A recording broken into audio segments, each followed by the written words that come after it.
Favourite serials இனி டிவிக்கு முன்பே சன் நெக்ஸ்ட் ஆப்ல ஜாலியா எல்லாருக்கும் முன்னாடியே பாருங்க. இப்பவே சன் நெக்ஸ்ட் ஆப்பை டவுன்லோட் பண்ணி சப்ஸ்கிரைப் பண்ணுங்க.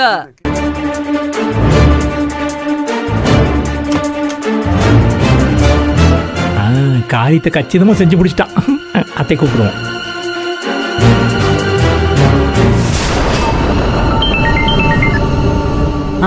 அத்தை சொல்லுங்க மாப்ள. எல்லாமே இங்க சூப்பரா முடிச்சிடுச்சே. நீங்க சொன்ன மாதிரியே அவன் கவர் எடுத்துட்டு கிளம்பி போயிட்டான். Very good very good. அத்தை தேங்க்யூ அத்தை, தேங்க்யூ சோ மச். இதோட எல்லா புகழும் உங்களுக்கு தான் அத்தை. என்ன உளறீங்க நீங்க? என்ன ஒலிம்பிக்ல தங்கமா வாங்கிருக்கீங்க? அதுக்கா நான் பாராட்டுறேன்? எதுக்கு தேங்க்ஸ் சொல்றீங்க? ஐயோ, உங்க வாயால பாராட்டு வாங்கினாலே ஒலிம்பிக்கில் ஓடி தங்க வாங்கின மாதிரி தான் அத்தை. உதாரணம் கரெக்டா அத்தை? ஷோ, அவன் கிளம்பியாச்சா? ஆமா அத்தை, அவன் அப்பவே போயிட்டான்.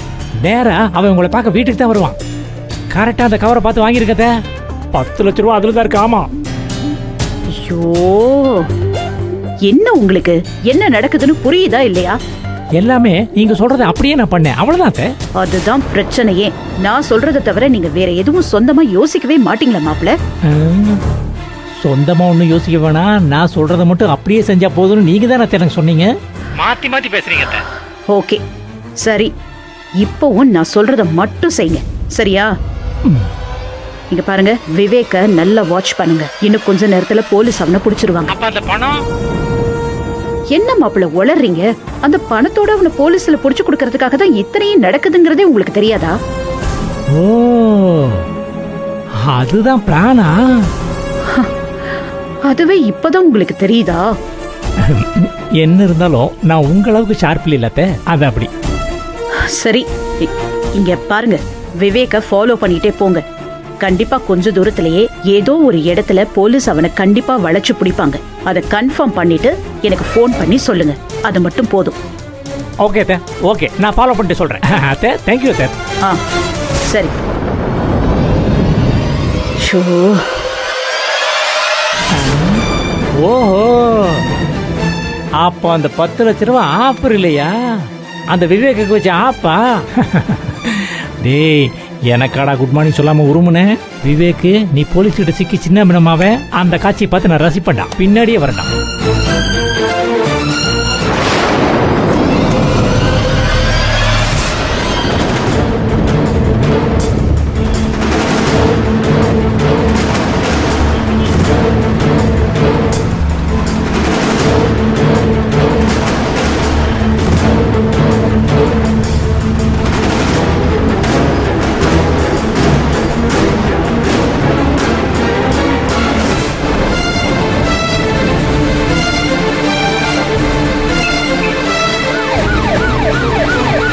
வண்டி நிப்பாட்டு.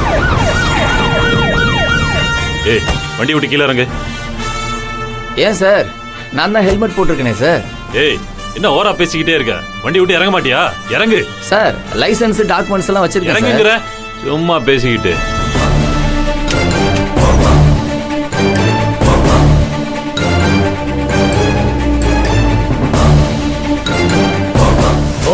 என்ன சார் ட்ரங்க் அண்ட் டிரைவ் செக்கிங்கா? நான் குடிக்கல சார். நான் வேணா ஊதி காமிக்கவா? ஏய், அந்த பேக்ல என்ன இருக்கு? இதுவா? இது ஆபீஸ் பேக் சார். லேப்டாப் வச்சிருக்கேன். அப்படியா? அந்த பேக் கொடு. ஏன் சார், ஏதாவது பிரச்சனையா? சொல்றத செய்யா. யோ, செக் பண்ணியா? Okay sir. குடியா.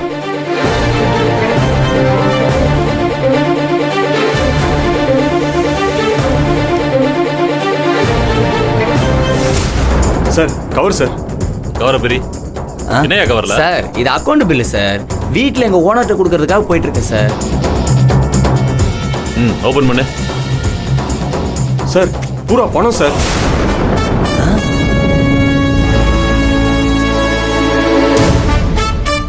ஏதோ பில்லுன்னு சொன்ன, பூரா பணக்கட்டா இருக்கு. சார், அதான் சார் எனக்கும் புரியல. இது எப்படி என் பேக்ல வந்துச்சு சார்? இது உன் பேக் தானே? எப்படி வந்துச்சுன்னு எங்களை கேக்குற? சார், எனக்கும் தெரியல சார். பில் இருக்குன்னு சொல்லி தான் சார் என்கிட்ட கொடுத்தாங்க. ராக்கி செட்டா போட்டிருக்க நாங்கெல்லாம் லூசு பைய மாதிரி தெரியுதா? உன் இஷ்டத்துக்கு கதை சொல்லிட்டு இருக்க. நீ 10 லட்ச ரூபா திருடிட்டேன்னு இப்பதான் எங்களுக்கு இன்ஃபர்மேஷன் வந்துச்சு. அதனாலதான் உன்னை செக் பண்றோம். சார், நான் திருடலாம் இல்ல சார். இது எங்க ஆபீஸ்ல கொடுத்த கவர் சார். அவங்க தான் பில் இருக்குன்னு சொல்லி எடுத்துட்டு போக சொன்னாங்க.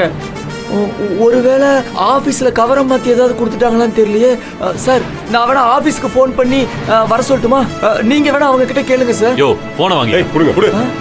சார் என்ன சார் பேசிட்டே இருக்கும்போது போனை வாங்குறீங்க? என்ன சார் நடக்குதுங்க? சார் எனக்கு ரொம்ப பயமா இருக்கு சார். திடீர்னு மறைக்கிறீங்க, திருடிட்டேன்னு சொல்றீங்க, என் போனை வேற வாங்கிட்டீங்க. சத்தியமா நான் எதுவுமே பண்ணல சார். பெரிய தொழிலதிபர் சுந்தரவல்லி மேடம் இருக்காங்கல்ல சார், அவங்க கம்பெனில தான் சார் ரொம்ப வருஷமா ஒர்க் பண்ணிட்டு இருக்கேன். இந்த கவரை அவங்க கிட்ட தான் சார் கொடுக்க போய்கிட்டு இருக்கேன். நீங்க அவங்க கிட்ட வேணா கேட்டு பாருங்க சார். யோ உன் மேல 10 லட்சம் ரூபாய் திருடிட்டேன்னு கம்ப்ளைண்ட் கொடுத்ததே அந்த சுந்தரவல்லி மேடம் தான். சார் என்ன சார் சொல்றீங்க? யோ சார் இவனை வண்டியில ஏத்தியா? ஏய் சார் நான் எதுவுமே பண்ணல சார். சார் அவங்க அப்படி சொல்லிருக்க வாய்ப்பு இல்ல சார். சார் புரிஞ்சுக்கங்க சார். சார் நான் எந்த தப்புமே பண்ணல சார். சார் சார் நான் கொஞ்சம் சொல்றத கேளுங்க sir. Sir sir please sir. Sir நான் எந்த தப்புமே பண்ணல சார். சார்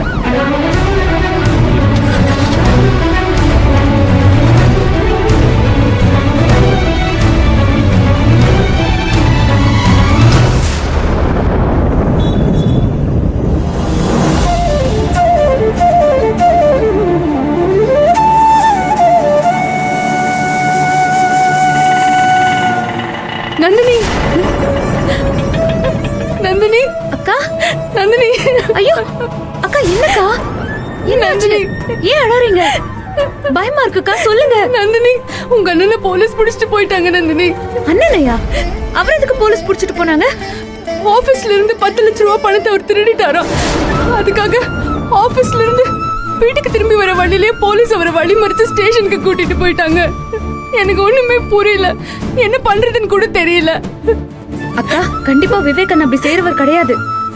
அவரு திருட வாய்ப்பே இல்ல. ஆமா, இத்தனை வருஷமா அவர் அங்கதானே வேலை பார்த்துட்டு இருக்காரு. இது வரைக்கும் அப்படி ஒரு கம்ப்ளைண்ட் அவர் மேல வந்ததே இல்லல்ல. இப்ப எதுக்கு திடீர்னு அப்படி சொல்றாங்க?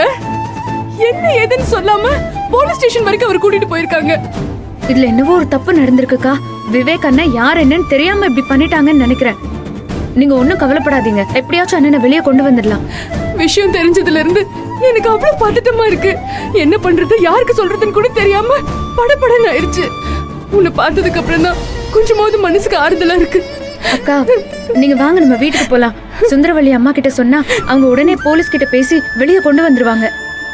போலீஸ் கம்ப்ளைண்ட் கொடுத்ததே அவங்க தான். நந்தினி என்னக்கா சொல்றீங்க? அவங்க ஏன்க்கா விவேக் அண்ணன் மேல கேஸ் கொடுக்கணும்? அண்ணனை பத்தி தான் உங்களுக்கு நல்லா தெரியுமே. வீடு வரைக்கும் வந்து பழகுற ஒருத்தர் மேல ஏன் இப்படி திருட்டு புகார் எல்லாம் கொடுக்கறாங்க? அதான் எனக்கு ஒண்ணுமே புரியல. சரி நீங்க வாங்க, எதுவா இருந்தாலும் நேர்ல போய் கேட்போம். சரி. வாங்க.